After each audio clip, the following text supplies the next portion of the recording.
পাকিস্তান বিশ্বকাপে অংশ নেবে কিনা শুক্রবারই আসছে সেই সিদ্ধান্ত। পাকিস্তান ক্রিকেট বোর্ড নয়, বিশ্বকাপের বিষয়ে ঘোষণা দেবেন দেশটির প্রধানমন্ত্রী শাহবাজ শরীফ।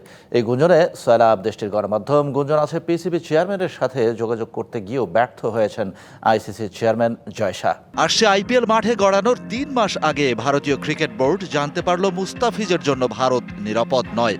আবার সেই আইপিএলের ২ মাস আগে আইসিসি জানতে পেরেছে বিশ্বকাপে বাংলাদেশ দলের জন্য নিরাপদ ভেন্যু ভারত। অতএব ভারতেই বিশ্বকাপ খেলতে হবে বাংলাদেশকে।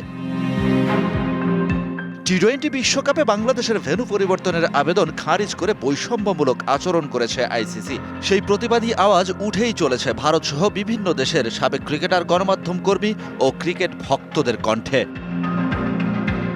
আইসিসির বৈষম্যের শিকার বাংলাদেশ পাশে দাঁড়িয়ে বিশ্বকাপে অংশ নেয়া না নেয়ার বিষয়ে নিজেদের সিদ্ধান্ত নিতে ১ সপ্তাহ সময় নিয়েছিল পাকিস্তান। সেই সিদ্ধান্ত আসতে যাচ্ছে শুক্রবারই, এমন খবর প্রকাশ করেছে দেশটির গণমাধ্যমগুলো। বলা হয়েছে পিসিবি নয়, বিশ্বকাপের বিষয়ে সরাসরি ঘোষণা দেবেন পাকিস্তানের প্রধানমন্ত্রী শাহবাজ শরীফ।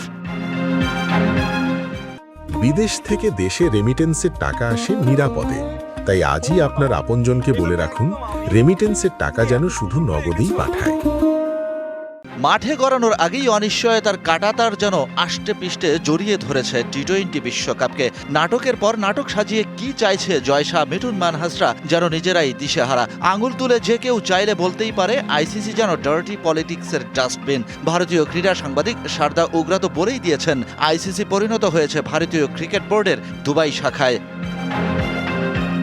পাকিস্তানের গণমাধ্যমের দাবি, Pakistan cricket board chairman Mohsin নাকভির সেলফোনে ICC chairman Jay Shah call দিয়েছেন ২ হালি। তবে ফোনের ওপাশ থেকে সাড়া মেলেনি। টেলিফোনে দফা-রফা করার চেষ্টাতে ব্যর্থ জয় শাহ। টি-20 বিশ্বকাপ প্রসঙ্গে পাকিস্তানি সাবেক ক্রিকেটার বাসিত আলীর কথা গেলেও যেতে পারে আইসিসির ভারতীয় চেয়ারম্যানের কানে। পাকিস্তান অংশ না নিলে ভারতকে খেলতে হবে উগান্ডার বিপক্ষে।